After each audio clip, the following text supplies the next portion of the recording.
샬롬 할렐루야. 욥기 15장 17절에서 25절이요. 내가 네게 보이리니 내게서 들으라. 내가 본 것을 설명하리라. 이는 곧 지혜로운 자들이 전하여 준 것이니 그들의 조상에게서 숨기지 아니하였느니라. 이 땅은 그들에게만 주셨으므로 외인은 그들 중에 왕래하지 못하였느니라. 그 말에 이르기를 악인은 그의 일평생에 고통을 당하며 포악자의 횟수는 정해졌으므로 그의 귀에는 무서운 소리가 들리고 그가 평안할 때에 멸망시키는 자가 그에게 이르리니 그가 어두운 데서 나오기를 바라지 못하고 칼날이 숨어서 기다리느니라. 그는 헤매며 음식을 구하여 이르기를 어디 있느냐 하며 흑암의 나흘이 가까운 줄을 스스로 아느니라. 환난과 역경이 그를 두렵게 하며 싸움을 준비한 왕처럼 그를 져서 이기리라. 이는 그의 손을 들어 하나님을 대적하며 교만하여 전능자에게 힘을 과시하였음이니라. 아멘. 욥기입니다. 엘리바스의 두 번째 변론을 살펴보면서 우리가 상담할 때 성령의 음성을 듣는 것이 얼마나 중요한지 말씀드립니다. 욥기 15장 17에서 19절에 내가 네게 보이리니 나를 들으라. 내가 본 것을 설명하리라. 이는 곧 지혜로운 자들이 그 열조에게서 받아 숨기지 아니하고 전하여 온 것이라. 이 땅은 그들에게만 주셨으므로 외인은 그들 중에 왕래하지 못하였느니라. 아멘. 엘리바스는 그동안 자신의 지식을 총동원해 욥을 설득해 보았지만 욥이 귀담아 듣지 않자 이제는 선진들의 말을 인용하겠다고 말합니다. 이스라엘 땅은 하나님께서 선민에게 정하여 주신 땅이므로 이방인은 그들 중에 왕래하지 못하게 가르쳤습니다. 또 하나님께서는 선민 이스라엘을 출애굽시키신 뒤 장차 가나안 땅에 들어가거든 이방인들을 다 진멸하라 명하셨습니다. 만일 이 말씀에 순종하지 않는다면 그 땅에 거하던 이방인들이 이스라엘 백성에게 가시와 올무가 될 것이라 말씀하셨지요. 만일 이스라엘 백성들이 이방 민족과 함께 거한다면 그들이 섬기는 우상이나 그들의 잘못된 관습과 악행에 물들 수 있기 때문에 하나님께서는 그들을 진멸하라 명하신 것입니다. 우리 사람은 환경의 영향을 쉽게 받으며 그로 인해 멸망으로 가기 때문에 사랑의 하나님께서는 미연에 막으시는 것이지요. 이스라엘 백성들은 모세 선지자와 함께 가나안 땅으로 가는 여정에서 이방 나라들과 싸워 대승하였습니다. 이 일을 보고 두려워하던 모압 왕 발락은 하나님과 교통하는 발람이라는 사람을 불러 이스라엘 백성을 저주하게 합니다. 하지만 하나님께서는 저주하지 못하게 하시며 반대로 축복의 말씀만 주셨죠. 이에 발람은 꾀를 내어 이스라엘의 저주가 임할 일을 행하게 합니다. 바로 모압인들의 모임에 이스라엘 백성들을 초대하게 한 것이지요. 그러자 이스라엘 백성들은 모압 여인들과 음행하며 우상 앞에 절하였고 이로 인해 연병이 임해서 24,000명이나 죽었지요. 이스라엘 백성은 하나님의 큰 권능을 체험했음에도 막상 이방인들을 만나 그들의 문화를 접하니 이내 변개한 것입니다. 하나님께서 이스라엘 백성에게 이방 민족과의 통혼을 엄격히 금하신 것도 이러한 이유 때문이지요. 이스라엘 백성이 하나님 명령을 순종하여 우상을 섬기지 않고 말씀 안에 살 때는 형통한 길로 인도받았습니다. 그러나 하나님을 떠나 이방인과 연합하며 우상을 섬길 때에는 다른 나라의 침략을 받고 포로로 잡혀가는 등 많은 어려움을 겪었지요. 이방인과 연합하지 말라는 말씀은 영적으로는 하나님의 자녀는 세상과 짝하지 말고 진리 안에 순종하며 살아야 한다는 의미입니다. 하나님의 자녀가 세상과 짝하여 비진리 속에 악을 행하며 살아갈 때는 사단의 역사를 받고 어려움을 겪을 수밖에 없지요. 그런데 엘리바스가 이처럼 이스라엘 백성을 비유로 드는 것은 욥을 깨우쳐 주기 위함입니다. 욥이 불순종한 이스라엘 백성들처럼 하나님 앞에 합당치 않으니 시험 환란이 온 것이라고 혹독하게 질타하고 있는 것이지요. 욥기 15장 20절 그 말에 이르기를 악인은 그 일평생의 고통을 당하며 강포자의 횟수는 작정되었으므로 했습니다. 강포자란 우악스럽고 사나운 자를 말합니다.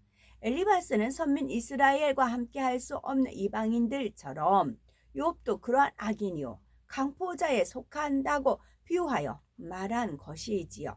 즉 욥은 악인이요 강포자 중 한 명이기에 하나님께서 욥을 어떻게 처리하실 것인지 이미 작정이 다 되어 있다는 것입니다. 시편 악인이 일평생의 고통을 당한다는 것은 틀림없는 하나님 말씀입니다. 시편 1편 6절에 보니 대저 의인의 길은 여호와께서 인정하시나 악인의 길은 망하리로다. 잠언 24장 19에서 20절을 보면 너는 행악자의 득이함을 인하여 분을 품지 말며 악인의 형통을 부러워하지 말라. 대저 행악자는 장래가 없겠고 악인의 등불은 꺼지리라 말씀했지요. 반드시 선악간의 심판이 있고 악인은 잠시 형통해 보여도 결국은 영원한 지옥불에 떨어질 것이므로 악인의 형통을 부러워할 필요가 없는 것입니다. 욥기 15장 21에서 22절 그 귀에는 놀라운 소리가 들리니 그 형통할 때에 멸망시키는 자가 그에게 임하리니 그가 어두운 데서 나오기를 바라지 못하고 칼날의 기다림이 되느니라. 그동안 욥의 귀에는 재산이 다 무너지는 소리, 자녀들이 죽었다는 소리, 사육하던 짐승들이 죽어가는 소리가 들렸습니다. 뿐만 아니라 아내가 자기를 버리고 없인 여기는 말을 퍼부었고 일가 친척도 멀리했지요. 더구나 몸에는 악창이 나서 신음소리가 물이 쏟아지는 것처럼 흘러나왔고 탄식 소리가 끊이지 않았지요. 욥은 계속하여 놀라운 소리만 듣게 되었던 것입니다. 이 일들이 일어나기 전에는 욥이 얼마나 형통함 속에 살았습니까? 그러나 시험 환란이 닥치니 형통함은 일시에 무너져 내리고 욥은 죽음 직전까지 이르고 말았습니다. 엘리바스가 보기에는 이처럼 엄청난 시험 환란 속에 빠진 욥은 다시 나올 길이 없습니다. 여기서 칼날의 기다림이 되었다는 것은 욥이 지금 많은 사람들로부터 멸시, 전대와 조롱을 받으며 심장을 칼로 도려내는 듯한 아픔을 당하고 있는 상태를 말합니다. 즉 칼날의 기다림이 되고 있는 상태이기에 어두운 곳에서 나오기를 바랄 수도 없는 처지가 되었다는 것입니다. 욥아 너는 악인이요 강포자이게 형통한 것 같았으나 하나님이 역사하셔서 저주를 받았고 이제는 칼날의 기다림이 되었으니 시험 환란에서 구원받을 것을 바라지도 말아라. 악인이나 강포자는 멸망이 작정되어 있는 것이다. 이제 사람들이 너를 조롱하고 저주하고 찌르는 일만 남아있는 것이다. 이렇게 말하고 있는 것입니다.